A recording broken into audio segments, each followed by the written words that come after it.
ఎంతైనా ఇంట్లో చేసుకున్న నెయ్యిలాగా బయట కొనుక్కునే నెయ్యి ఉండదండి. ఇంట్లో చేసుకునేది టేస్ట్ గానీ, స్మెల్ గానీ చాలా బావుంటది. ఇంకా అమ్మోళ్ళైతే ఆవు పాలు తీసుకుంటున్నారు. సో, మేమైతే ఇంట్లో చేసుకుంటున్నాం. అబ్బోడు కోసమే ఇంట్లో చేసి పెట్టినట్టు బయట కొనుక్కునేది రాదు ఎంతైనా గూడా.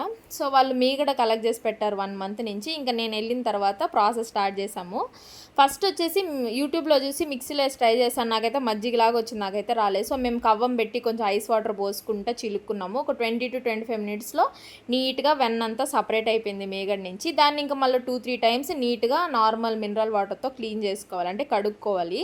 మళ్ళా అంటే వాటర్ పోస్తేనే పైకి తేలుతుందిలెండి. ఇంక దాన్ని తీసి ఇంక వేడి చేసుకోవడమే. లో ఫ్లేమ్‌లో పెట్టి అప్పుడప్పుడు కలుపుకుంటా నెయ్యి బాగా అంటే గోల్డెన్ బ్రౌన్ కలర్ అయ్యేదాకా అదే లోపల ఇలా వైట్ వైట్‌గా ఉంది కదా!